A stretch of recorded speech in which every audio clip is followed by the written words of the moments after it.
Okay, I swear I'm not doing this on purpose, but it's just every single time I lose a Funko Pop, it's always Zoro's Funko Pop. I'm just saying that's how it always works. I think it's just because I take his out a lot, and so I misplace it, but I can't help but think that Zoro is cursed to always be lost in whatever form, in whatever dimension he's in, whether or not it's the One Piece manga or Zoro merchandise in our world. It's just bound to get lost in the couch cushions at some point, but whatever. Do you know where he's at, Barry? I don't know. Maybe he's somewhere around here. I don't know. If you find Zoro, let me know in the comments below. I need to figure out where that guy's at. Okay. Well, anyway, it's Christmas Eve. Merry Christmas. Feliz Navidad to all. My family celebrates Christmas on January 7th, but, you know, when I was growing up, my dad's side of the family still celebrated on December 25th. My mom's side is Ukrainian Orthodox. So I basically, not to brag, but I essentially got 2 Christmases growing up, and it was pretty awesome. But no, I'm thinking, all right, what's a good Christmas Eve video? Well, Zoro's always a fan favorite, always cool to talk about Zoro, and we got some Zoro in the last chapter, and he's got green hair, which is just extremely festive. Can you think of another One Piece character that has green hair? Nope, can't think of a single one. Monet. Maybe I should have done a Zoro and Monet video. I could have done Zoro Monet fanfiction. Oh my, getting steamy in here. That one time Zoro just walked up and split. Okay. Okay. So, this is going to be Zoro's battle with Kaido, because in the last chapter, it seemed very clear that Zoro very possibly could be, conceivably, the first person to reach the roof. Because we don't know what's up with Luffy right now. We know Luffy is probably on the 5th floor heading to the roof.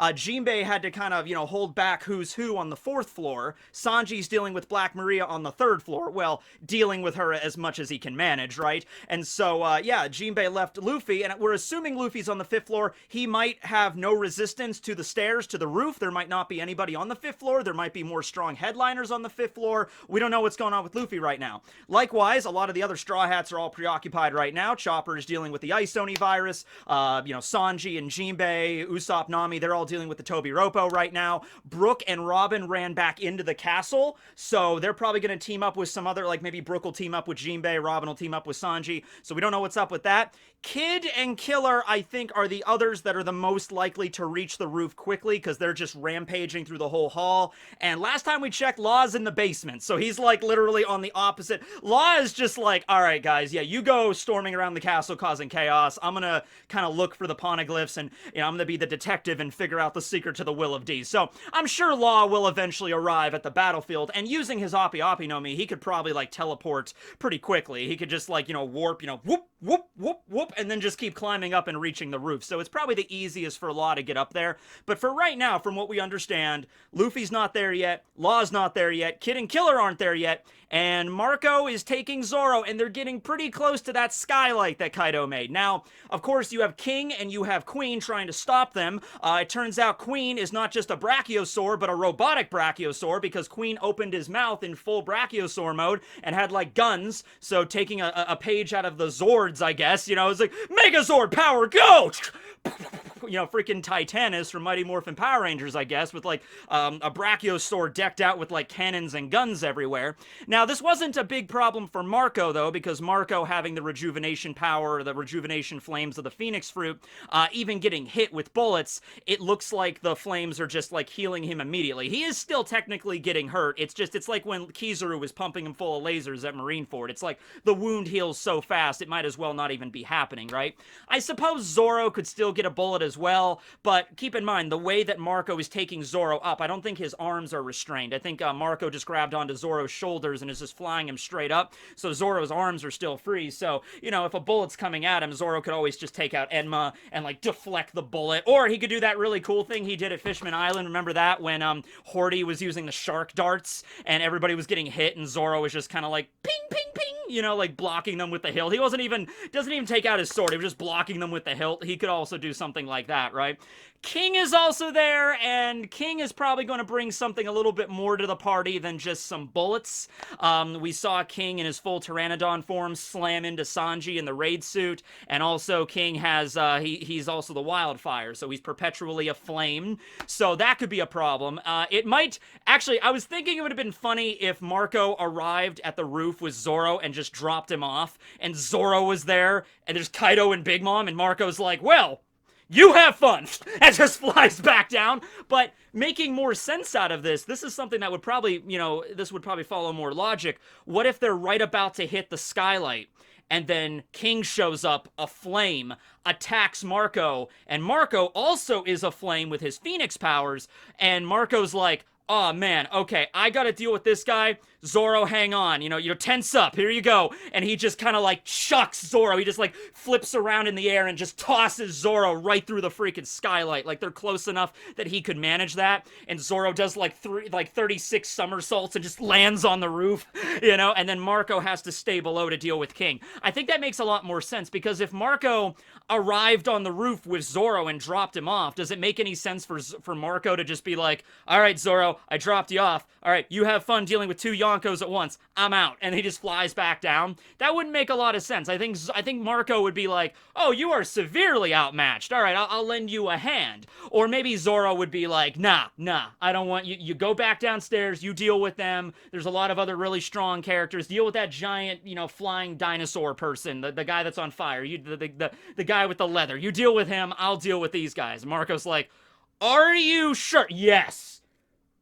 Okay, Zoro, but it's too young. I'm sure, Marco. Okay, well, you have fun. Flies back down, right? Now, you could always have a moment where Luffy shows up, like, right after Zoro, or Kid and Killer show up right after Zoro. You could always have a scene like that. But for Christmas this year, first Christmas, I want to see Zoro arriving. Picture this image. Him, just regular Zoro, standing on the ground of the ruined roof of Onigashima with Kaido, Big Mom, Napoleon, Zeus, Prometheus looming over him. And he just takes out his freaking sash, his headband, he ties it, has his three swords, has Enma, Wado, and the Sandai Katetsu, does the three sword thing, just has his swords ready to go, and then boom, end of chapter. If that was the end of chapter 1000, and I know we're not getting chapter 1000 this week, we're not getting it until after first Christmas, but before second Christmas, yeah, I still want it for Christmas. Like, that would be cool. That would be chapter 1000 in of itself. Now, other ways you could look at it is like Luffy shows up at the same time Zoro does, and then the chapter ends with both of them standing there, or both of them charging at. That would be cool too. But the thing is, you have to understand about why this is more of Zoro's fight. And it's Luffy's fight too. I shouldn't say more of Zoro's fight. It's Zoro and Luffy's fight, okay? Because so many times in this story, it's Luffy that fights the big bad, right? Luffy's the one that, like, did Zoro fight Crocodile? No, Luffy fought Crocodile. Did Zoro fight Lucci? I think briefly, but no, that wasn't the final battle. Zoro didn't fight Enero. Actually, he did. He lost. And then, Dressrosa. Okay, Zoro didn't fight Doflamingo. Although, let me know about that, too, how the Zoro versus Doflamingo fight would have went. Because Zoro was still pretty strong in the Dressrosa, and he didn't really show off, I think, his full power there, in a long-out, drawn-out battle. And also, he had swords to maybe slice Doflamingo's threads, so that fight could have went really well as well. But a lot of times, the situation is the Straw Hats land on an island. When they land on the island, they find out about the big bad of the island, and then, oh, here's the really strong person we need to defeat that's ruling the island, or there's something going on there, and then that person's going to have a bunch of, like, officers or generals or whatever the hell you want to say, priests or whatever, and then Zoro and Sanji and all the other Straw Hats deal with the lower ranked, and then Luffy deals with the strongest. Now, there's some exceptions to this. And whenever you have an exception to this, you usually have a really, really, really good villain in One Piece. Another example of this, two other examples to this aside from Kaido, Crocodile and Doflamingo. Because in those instances, like for Skypiea, like the Straw Hats didn't know about Eneru until they landed on Skypiea. Skypiea was very much like, Straw Hats land there, there's this guy named Eneru, he's really strong, he's God, he's kind of an asshole, and Luffy's like, okay, I'm gonna punch him. And then they punches him and then they leave, right? Crocodile was built up quite a bit in the arcs previous. You had Vivi joining the crew for several arcs, and we got to learn about Vivi and Alabasta and her father and Crocodile and Baroque Works in the arcs leading up to it. So when we finally reached Alabasta, it was so much more palpable. Imagine if it was Vivi never joined the crew. She never was introduced prior to Alabasta. Imagine the Straw Hats are just going through the Grand Line like normal, and they just happened to land at Alabasta, and it wasn't until then that they ran into Vivi, and then it wasn't until then they learned about Baroque Works, and they learned about Crocodile. and they just go through the arc and they defeat it. Not saying that Crocodile still wouldn't be a good villain in that context, but there would be a much of it that would be lost in the process because there wasn't that much build up to it.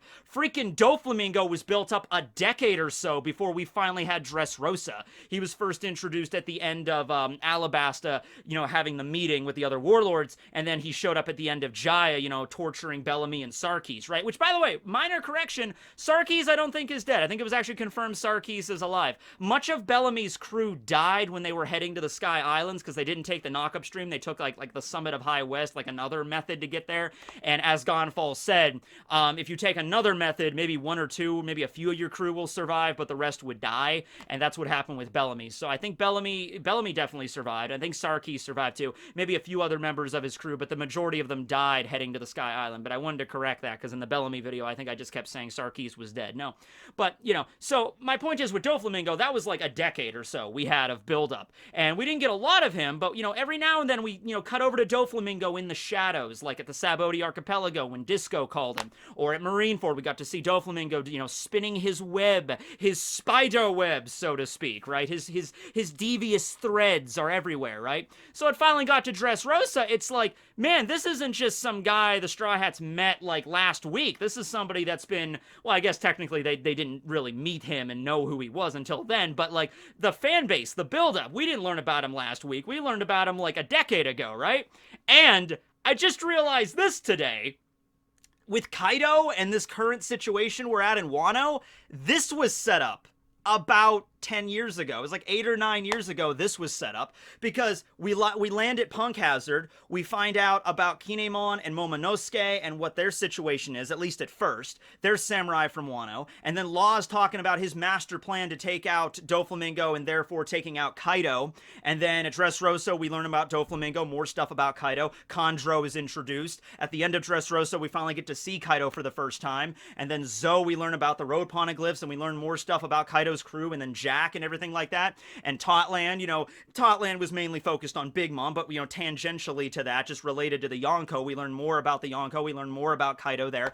So, this is something that's been built up. We got to meet Raizo and Zo. This is something that's been built up for so long, right? And you imagine that Zoro, all the stuff that he's heard about Kaido and all the torture and all the things that he's wrought over the years, he's very interested in taking this guy on.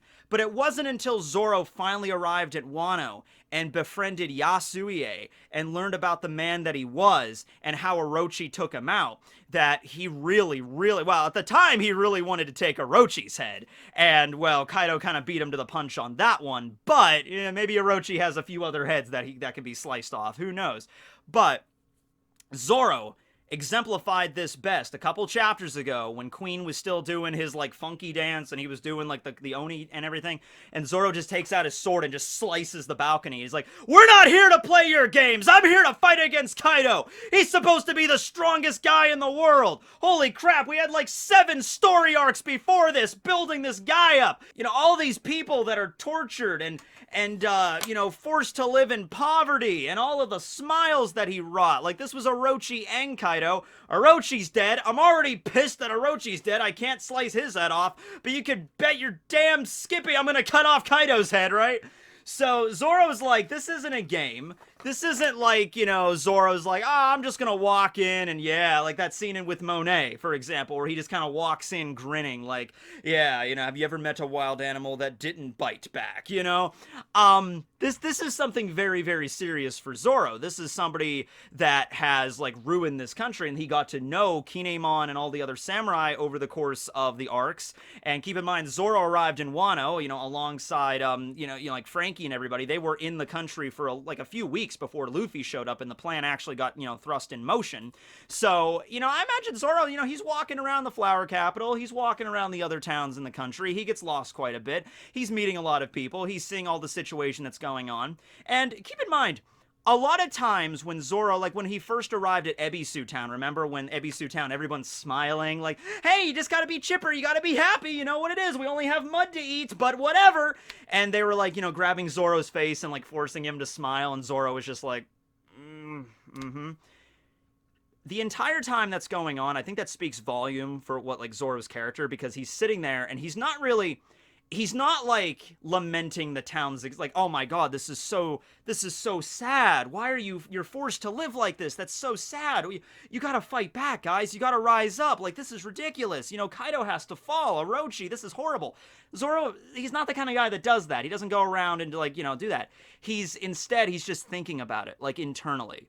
Like, every single time he meets, like, somebody, like, that's living in poverty in Wano, or he sees another travesty wrought by Kaido or Orochi, like the pollution of the forest, or, like, the smiles making everybody, forced to be happy all the time and taking away their ability to feel sadness. Every single time, Hiyori, when he's talking to Hiyori and learning about stuff from Hiyori, and he's learning about Odin's past, and he's learning about Kinemon and everybody's journey, and through time, and with Toki and everybody, every single time he hears something horrible that Kaido and Orochi had something to do with, he just adds, like, a little tally in his mind. Just that's another tally. That's another one. That's another one. That's another one. And he's like, every single one of those tallies is an onigiri to the face. Zoro's just, like, quietly simmering, building it up, and it's like when he gets to the Onigashima, when the battle's finally getting started, and it's like, this is it. He's about to blow his top, and that's, I think, part of the way he, like, rebuked Queen the way he did, right? Where he's like, this isn't a game. I'm here to slay Kaido. Not just for me, not just for my crew, but for everybody. For Kinemon, for the Scabbards, for Hiyori, for Momo, for Yasu, for everybody in Ebisu Town, for everybody in Okabore Town, for everybody in all the land of Wano that have had their lives stolen from them over the last 20 years. That's what I'm here to do. So screw you and your reindeer games. No offense, Chopper. No offense, Zoro. And, I'm going to the roof, and I'm cutting Kaido's head off, all right? Also, if that isn't a good enough reason for it, like, Zoro is a swordsman, and he's aiming to be the strongest swordsman in the world. Okay. I want you to put yourself in Zoro's sandals for a moment here, okay? You're Zoro. You are the pirate hunter. You have an expertise in Santoryu. You got all these awesome skills. You got armament hockey. You only have one eye, okay? And you're in Wano. And you learn about a giant dragon fish duck that's ruling over the entire country. What is going to be your first instinct there? You're a badass swordsman, giant dragon. Swordsman, giant dragon.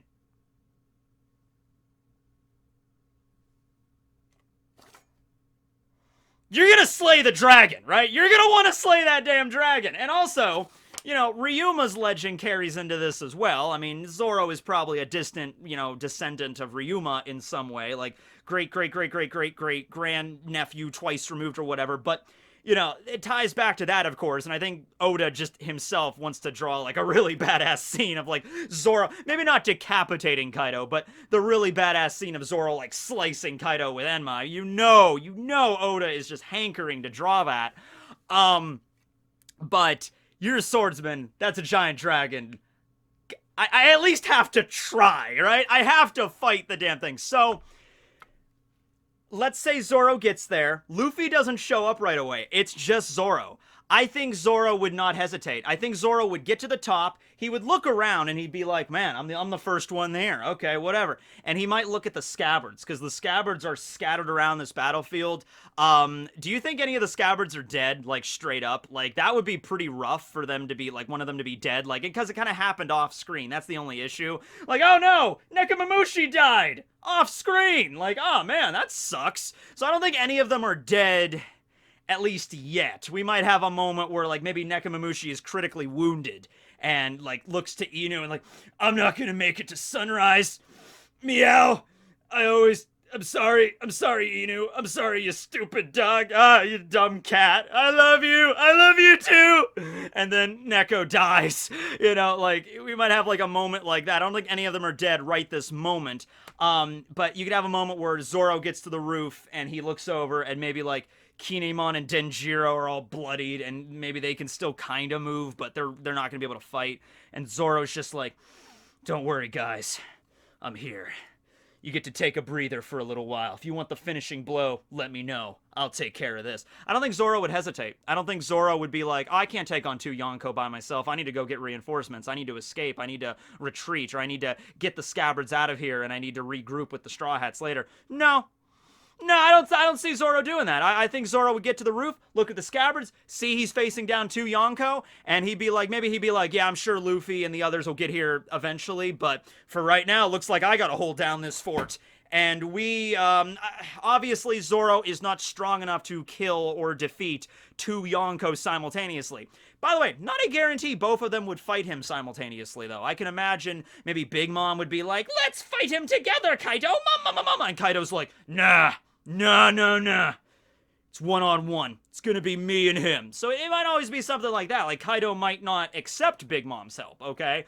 But still, just the act of defiance, the act of Zoro staring down 2 emperors at once with little to no fear. And just, like, this is what I have to do. This is what I'm doing. Like, I was prepared for this. I was prepared for this since, like 3 weeks ago. I knew this was eventually going to arrive at the conclusion. And so you have the moment there where Kaido maybe picks up his kanabo,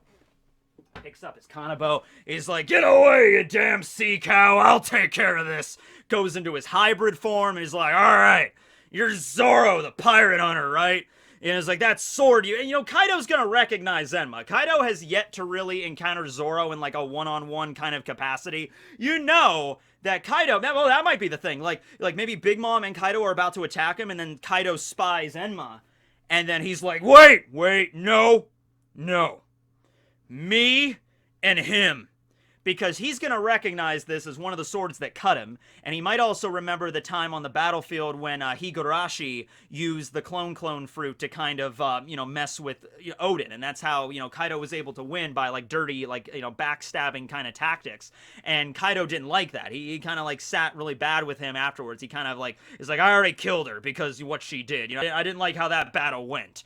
Right? And so maybe Kaido will see it as like, this is my second chance. This is my second chance to have a battle with Odin, or the spirit of Odin, or at least Odin's sword, one-on-one with nobody getting involved, no one, like pretending to be Momo or whatever to like distract Odin. No, it's gonna be me and him, mano a mano, right? And so we'll see some clashes with that, and maybe that clash could end with Zoro getting a hit out on Kaido. Zoro jumps in the air, dodges some attacks, Kaido's doing his dragon thing, might go into his hybrid form, might go his full dragon form, he's like, round 2, let's go, Enma! And then Zoro, like, dodges out of the way and uses, like, one sword style, Lion Song with Enma, and then shing! And then slices Kaido. Maybe cuts part of his ear or something, or slices one of his horns off. That would be something. Just slice the horn off. It doesn't really do damage, but it's like ego damage, it's like, you sliced off my horn! Right? And then Zoro's standing there like, yeah, this sword cut's pretty good. Oh! Finishing it off with Zoro commenting on the Blade's personality, because we all know, like, Blades have personalities kind of in One Piece, not just curse blades, but it'd be like a thing like, oh man, this sword's been screaming for me to fight you all day, or man, this sword's really good at, like, this sword has a grudge that it wants to freaking make right, that would be cool if Zoro commented on that, like, man, Enma really sliced into you, man, it's like it's been wanting to do that for like 20 years, yeah, this is gonna be fun, I could hear it, it's screaming at me to fight, that would be cool. And then after that, maybe after the fight with Zoro a little bit, maybe then before the fight gets too uneven, before Zoro gets beaten down a little bit too much, that's when Luffy shows up. That's when Kid shows up. Killer, Law. That's when, like, the cavalry arrive, and it's not just, Zoro against Kaido. But we gotta see that Zoro v Kaido at least one chapter. We gotta see at least a small, brief glimpse of a one-on-one fight between the two. That's what I think, anyway. That's how I think this is gonna go with Chapter 1000, maybe. So, just throw your lots in. There's a lot of theories involving Chapter 1000. I've already tossed in, like, 6. So, you throw in one. There you go. Alright, well, anyway, thanks for watching, everybody, and I hope you all have a very Merry Christmas, Happy Holidays, wherever you're at in the world.